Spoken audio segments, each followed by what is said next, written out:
An interesting time to be a Rays fan. Losing to the Kansas City Royals at home, and then some drama with the franchise player as well. A lot is happening, and we have to get into it. This Royal Series, Wander being benched, and of course, Fun Friday means baseball trivia and Name That War. So let's get started right now. You are Locked On Rays, your daily Tampa Bay Rays podcast, part of the Locked On Podcast Network, your team every day. Hello, my name is Kevin Weiss. I'm Ulises Sambrano. And we are the host of the Locked On Rays podcast, part of the Locked On Podcast Network. Thank you for making us your very first listen every day. Be sure to check out and subscribe to our YouTube channel at Locked On Rays, as well as all the other podcasting platforms. You can also find us on Twitter and Instagram at Locked On Rays, and email us anytime, lockedonrays@gmail.com. Today's episode is brought to you by Birddogs. Go to birddogs.com/lockedonmlb, and they'll throw in a free custom Birddogs Yeti-style tumbler with every order. Well, a lot to get to on today's episode. I guess we'll jumpstart it with the Rays losing to the Kansas City Royals by a score of 6-5, despite having multiple leads and despite the Royals being arguably the worst team in baseball. But I guess that's what happens when you have a shaky back end of the bullpen in a Royals team, which has a lot of youth moxie and enthusiasm on their side, despite making a lot of mistakes and errors. Credit to them for continuing to battle back and forth. It was, from my perspective, an interesting game. It almost had like a playoff-like atmosphere with the back and forth and the battling and so much action, especially in the later portion of the game, basically seventh inning on as well. You had people falling down. You had hit batsmen. You had your top of the rotation arm being taken out while he wants to, stay in the game. That was cool. That was cool with Shane. He just kind of his body language saying like, "Let me bleeping pitch, man." Of course, they did the safe thing to take him out and get him checked out. Hopefully, it's nothing horrible. Yeah, it had a lot, man. But again, do I think the base running is the flaw of this team? No, the base running is great. Do I think the defense is the flaw in this team? No, I think the defense is great. Do I think the bats are the flaw in this team? No, I do not think so. Do I think the starting pitching is the flaw in this team? No, I don't think so. 'Tis the bullpen, and it's okay. Say it out loud, people. Say it. The bullpen is the flaw. It's okay. It's okay. No team is perfect. This Rays team is not perfect, and the bullpen got them again. And I'm loving the Stevenson addition. I'm loving what Armstrong has been doing. Fairbanks is back. All is good and dandy, but it's the flaw. And I really hope that not only with time these guys get a little bit better, but that the front office keeps doing what they've been doing lately, which is going out, getting new arms, trying them out, and seeing what's what. Because I just feel like hoping for Colby White and Andrew Kittredge to come back and everything's going to be hunky-dory, then I think that's a recipe for disaster. Yeah, it's one thing to blow a 2-run lead to the Braves or the Rangers or the Yankees or the Orioles, but this is the Royals we're talking about of all teams. And the more I thought about it, with you bringing up the Rays bullpen,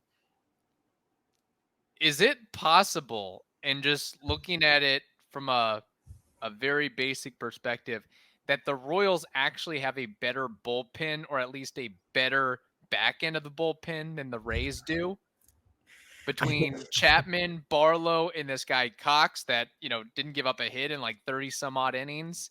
And then they've got some other guys weaseled in there between Whitgren and, the Royals basically put together a bullpen day and still won the game. Yeah, they did. Exactly. So, to the best offense in baseball. which is the Rays. Okay. And they did that. Okay. And then if the Rays apologists that will never say anything wrong about the Rays, they'll say, like, well, Wander wasn't playing and Brendan Lau wasn't playing. So you have got okay, fine. It's still, look at the lineup. Look at all of those guys that were in the lineup yesterday. They all have like an OPS over 800, like basically. So it's not easy. But yeah, I mean those guys in the back end of the bullpen of the Royals are scary. They're intimidating. They're good. And that guy Cox, 39 in a row, not allowing a hit to start his major league career. Now that can be a fluke. I don't think so. That guy looked nasty. The guy looked really, really good. And 39 is not something you hear every day. You hear, 4 consecutive outings, 6 consecutive outings, and it starts to be like a big deal, But this is to start his major league career, Kevin. I mean, it's potent stuff. And I want to see Stevenson do 20 in a row, 25 in a row. Can Kittredge do that when he comes back? Can Fairbanks do that? Jason Adam. Oof. Boy. And I call this because you know me, big WBC guy. I saw his outings. Elvis Presley's hips did not shake as much as Jason Adam has done in 2023. Shaky performances, man. So I don't know what to think. And so when you ask me, do the Royals have a better back end of the bullpen? How can you not say yes right now? How can you not say yes? Yeah. And the issue, too, is whatever is going wrong with Jason Adam, I know he's a veteran-tested player, but it's hard to get that confidence back after it's been shot and after you've blown 5 saves. And you're put in a situation where it's like, in 2022, I could handle anything and everything. But now, oh, my gosh, am I going to screw it up for the team again? That can weigh on you. And that's probably what goes back to the volatility of relievers, the short stints. And it's hard to, for a bad outing to go away as quickly as a starting pitcher where, I just had a course of a couple bad batters or bad inning or two. Okay. So aside from the bullpen issues, what was your other biggest takeaway or highlight or low light from this game? I think McClanahan has to take that spot. Okay. That's just a big worry. All I heard was sore back. Did you hear anything else? I just heard back. Okay. That does not sound good. I mean, it's pretty early when we're recording this, so maybe some news will trickle out when you guys watch this episode, and hit that like button. It's free, and you help us beat the algorithm. So yeah, I mean, hopefully it's just that sore back, man. It would be very, very bad news. I'm not even going to say it and put it out in the ether, but you guys know what I mean. It would be very bad news. Hopefully it's not. I think that's definitely the low light from that game too. Is when you have to take out your guy in the 4th inning, who is this Cy Young, horse right now. Right. Yeah. So there's that. I'll take a little bit of a positive spin despite the loss. It was nice to see Randy Arozarena getting 3 hits and 3 RBIs. And one thing we're seeing from Randy this season compared to previous seasons, you don't have to be the superhero in the sense of you have runners on 2nd and 3rd. You don't necessarily need a 3-run home run. Just find a pitch that you can drive or do damage to, hit it up the middle, hit it the other way, and get a couple runners in. And I love that approach from Randy going forward. But yeah, it was just an odd game. We saw some terrific defensive plays. We saw some terrible defensive plays. We saw a million stolen bases. We saw the impact and the significance of putting a ball in play, even if it's a slow dribbler to the right side, forcing an opposing pitcher or whoever's on the mound to contribute defensively usually does not go well. So there was a lot. Contact is king. I don't care about that whole a strikeout is better than a contact is king. Make them do a play. You don't get yourself out. Let them. It's kind of like a walk. Why are you going to put them on for free? It doesn't even make any sense. Contact is king, and that was proven yesterday. Before we get to the other shortstop, I want to tell you that the other shortstop that played yesterday, Taylor Walls, snaps. That was a tremendous play he did, I think, in the second inning. It was early in the game, just a line drive, and Taylor Walls just went full Spider-Man mode on it. It was really impressive. And not only that, Kevin, but if you see the replay, he catches the ball as he's tumbling down. The self-awareness of the context of the play, of knowing who's running, he looks back at second. Right. That was tremendous. Great job, Taylor Walls. Oh, that's his sweet spot, being able to play shortstop. I think if he had a druthers and he could play shortstop exclusively and or every day, he would certainly take that. And there's a time where he's traded to another organization. I would bet my bottom dollar that organization would want to keep him and stick him at shortstop despite, I don't care if his OPS is 675 or 700. It's like what he's able to do at that position saves a lot of runs at the end of the day. So, all right, we have more to discuss, but first we have to tell you this. Baseball season, of course, is in full swing, and there's no better place to get in on the action than FanDuel, America's #1 sports book. Because right now, new customers get a no-sweat first bet for up to $1,000. That's up to $1,000 back in bonus bets. If your first bet doesn't win, just go to FanDuel.com/locked-on to join today. So don't miss your chance to snag a no-sweat first bet for up to $1,000 when you join FanDuel today. Do it today. Just go to FanDuel.com/locked-on, LOCKEDON, to sign up. FanDuel, they are an official partner of Major League Baseball, and Major League Baseball trademarks are used with permission there.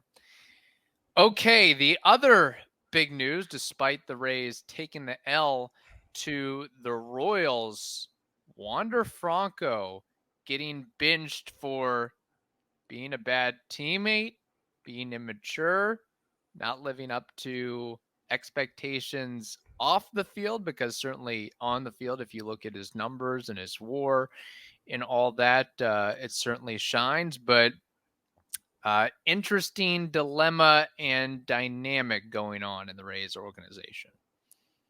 Yeah, man. You call me mid T-sip there. Yeah, it's how do I say this? He's 22. When you go back in your archives, Kevin, what were you doing when you were 22? I was still in diapers, actually. Yeah, fun fact, at 22, I saw it. Look, he's young. He's going to, you see this with guys. I mean, Ronald Acuna Jr. also got in trouble when he was 21, 22. Remember when he used to like pimp home runs and he still does that. But, and then like not run, and then the ball would get loose, and then, he would pull a Josh Donaldson and be at first. What you don't want is Wander Franco to turn into Josh Donaldson, basically. Yeah. A 37-year-old that is still doing things that a 21-year-old is doing. Okay. That's why I think the whole going to the media by Kevin Cash sets a different tone. Why? Because he never does that. When have we ever seen that before? Topkin put an article out there, and he was like, this is not the first time that Kevin Cash has done this. He did this back in 2016 with Steven Souza Jr. We're like, all right. He's done it once in 8 years, basically. Yeah. It's like, he's done this before. Okay, like 8 years. Thanks. Yeah. When he was a rookie manager, more or less. Exactly. So it's essentially the first time, basically, in a decade. So it's a big deal. Why is it a big deal? Well, this is where, again, Mark Topkin, gotta give him the props. And you know where I'm going with this. There was an article about a month ago that he wrote saying, they've got to, manage how Wander is doing. And everybody just got on Topkin. And Topkin reply guys went full force. Yeah, they were like calling him racist. It was kind of remarkable. They went full throttle on him. They're like, why are you doing this to him? And this guy's an all-star, blah, blah, blah. And to be completely fair and partial, I think we didn't highlight it, but we were like, that's ridiculous. Come on, Topkin. Like, why are you doing this? No, good job, Mark. Yeah. He was putting it out there and a month ago. So it has been a month long thing at least that he's heard these rumblings from coaches, from other players. Maybe we know that I think was it in the 20-1 game with Toronto that Wander and Randy got into it. I haven't seen the video of it yet because I missed it live. Have you seen their altercation, or is there any video about I it? have not, but I mean, maybe that's Randy's also getting into altercations with Yandy Diaz at some point. But yeah, it is interesting because you had brought this up with Wander, was the lack of hustle at times when those situations probably merited hustle. So there's that. There's infighting with teammates. There's his behaviors or tantrums after the team or he himself is having a bad day or a bad outing, whatever it may be. So it all did you see came to a head. On Wednesday was the day game against the Orioles, right? Yes. I think it was in the 7th or 8th inning. He takes an at bat. It was whatever. It wasn't the result that he wanted. There's like a half a second shot. And look, claps for the Bally Sports director to switch the camera. But you see him going down into the dugout and like prepping to do a full swing against the wall, and there were like teammates around. Yeah. And then they cut. Did he take the full swing? I don't know. We don't know. Only the Bally Sports TV director and production team know that. But that's where there was a line there, and I think that's what he meant in that article, saying unproductive at bats leading to tantrums that would put not only himself but other teammates at risk. Yeah. That's not okay. That's not okay. I mean, you can't just like slam the helmet. Okay, but like when you're putting other dudes in a position where they're going to get hurt, like now you're being a negative, right? In that formula, and that's not okay. But he can learn. Yeah, again, you mentioned it, his age, and there's different maturity levels. Not everybody can be an Evan Longoria at 21 years old. Yes. You have the behavior and approach of a 35-year-old. So, and it is surprising, but I'm glad or appreciative that this came out accurately and publicly rather than the Rays and Kevin Cash making up some story or some song and dance, say, hey, we're giving him a couple of days off. And I'm just glad that they got out in front of it, honesty being the best policy, because it's hard for everybody, all 26 men in that clubhouse and other staff members, to keep their story straight. And if somebody diverts a little bit from that, I know this isn't the New York or Boston or LA or Philadelphia media market, but Topkin or somebody would probably be able to pick up on it and find a little nugget here or there. So I'm glad that they just addressed it like they should. Get it out of the way. And, sending a message to the media hopefully puts Wander Franco on high alert to some extent. Yeah, I agree 100%. I'm really happy that they went public with this. He's the face of the franchise. You gave him $183 million guaranteed. You can't have it. You got to put a stop to it. And better to put a stop to it right now when your team has the best record in baseball. You're fine offensively. You're still putting up runs.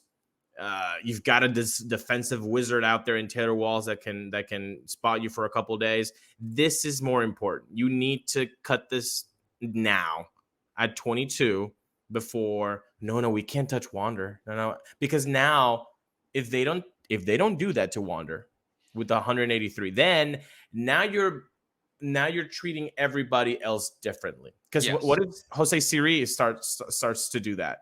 Now, what if Harold Ramirez starts to do that? What about if Luke Raley starts to do that? What about Josh Lowe, a young rookie, starts to do that?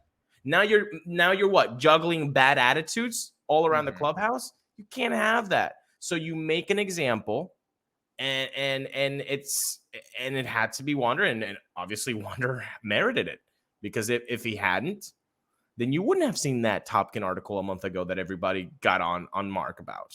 So yeah, and I think that's key too, is treating everybody as equals and not just taking the approach of, well, he's our franchise player, $183 million man. He's on all the billboards.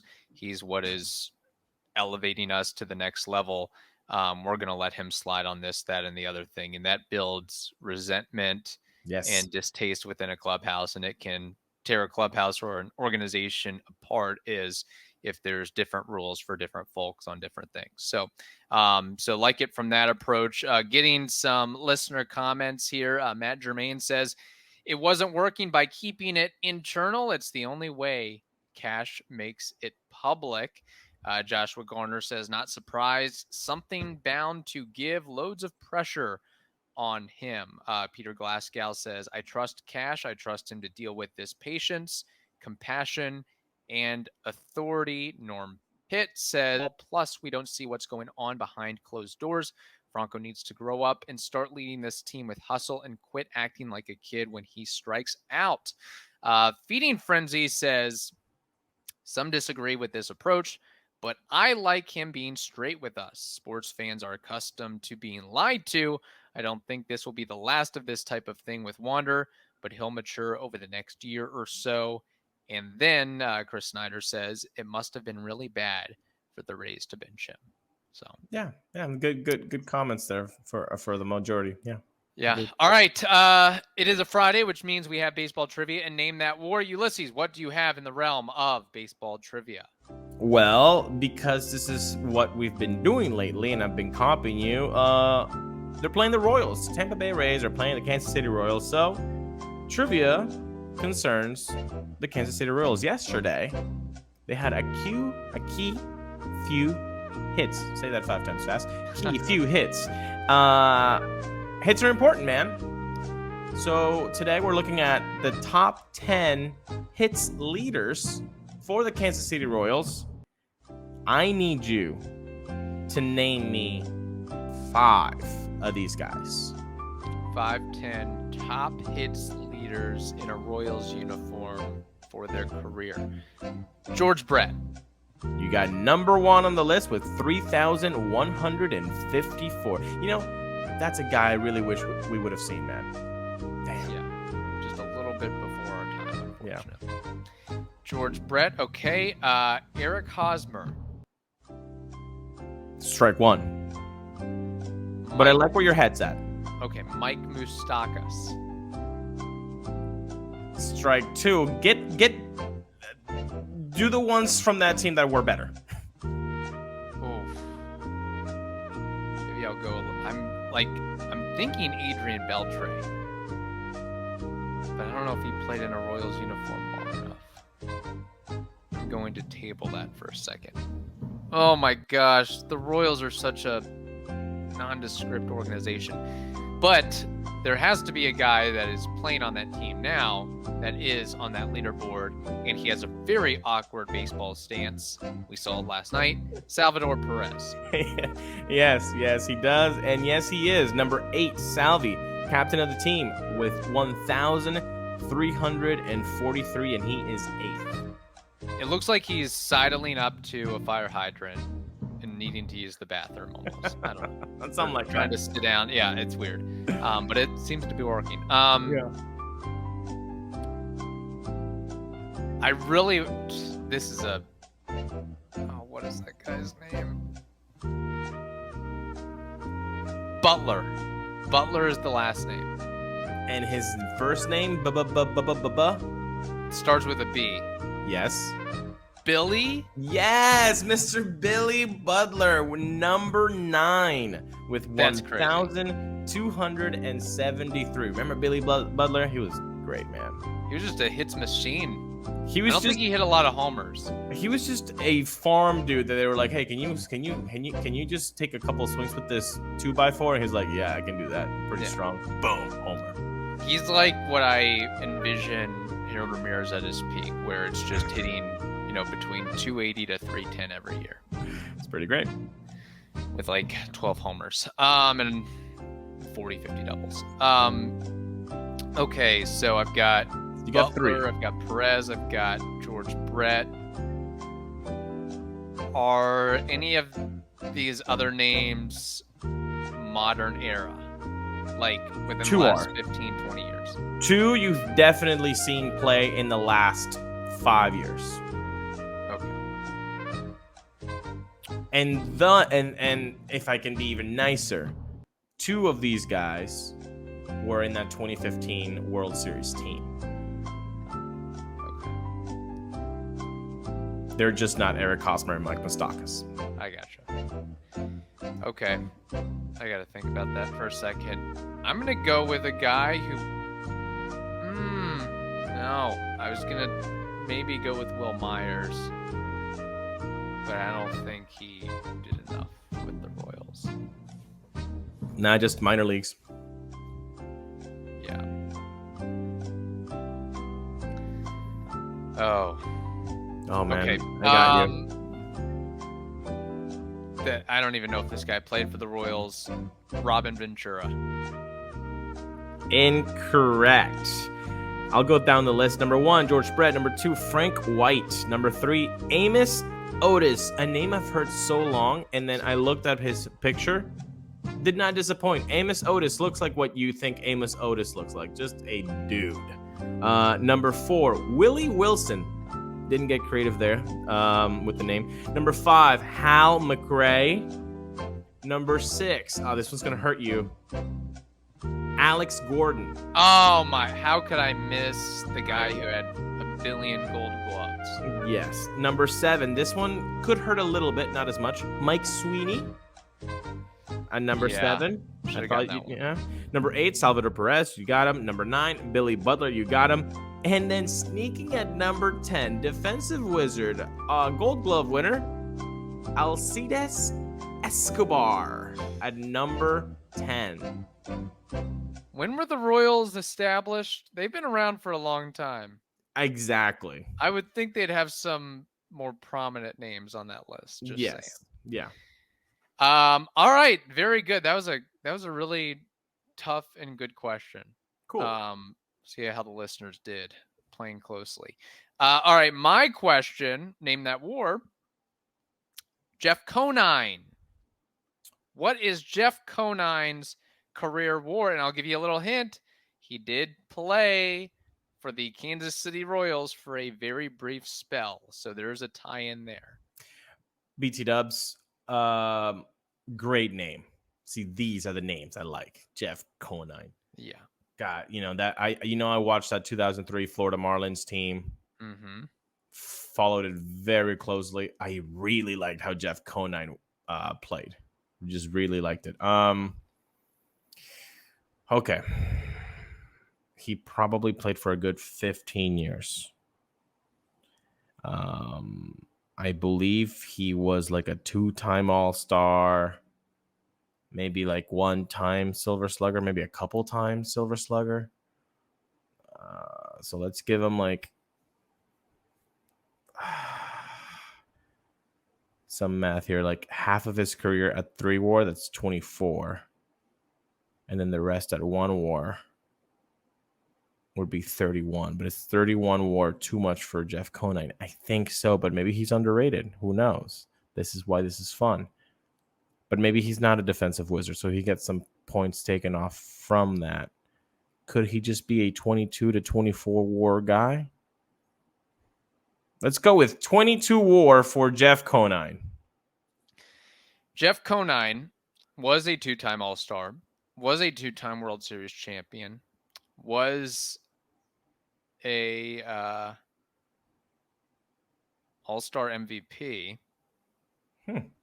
He played 17 years in the bigs, had a career .285 batting average, 214 home runs, 1,982 hits. Dang. 385 doubles, 36 triples. His career OPS plus was 107, OPS 789. He played for 5 different teams, most notably the Marlins, then the Orioles, Royals, Mets, Reds, and Phillies. His career WAR, is playing first base and left field.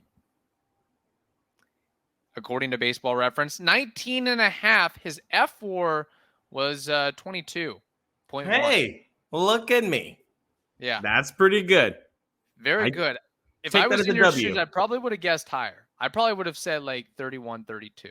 But Yeah. you got about as close as you could get. That's the other thing is like a guy's name and the recognition of that name, if they get basically a name bump on their career WAR, because I would have guessed much higher just based on Conine being in the spotlight for those World Series and other moments as well. No, that was a great one. Okay, 22 and for Fangraphs. Okay, well, there we go. 19 partial for credit. Yeah, partial credit. There you go. Awesome. All right. Hope you all enjoyed this episode, and I hope you all have a wonderful day. Stay safe, and we will talk to you next week.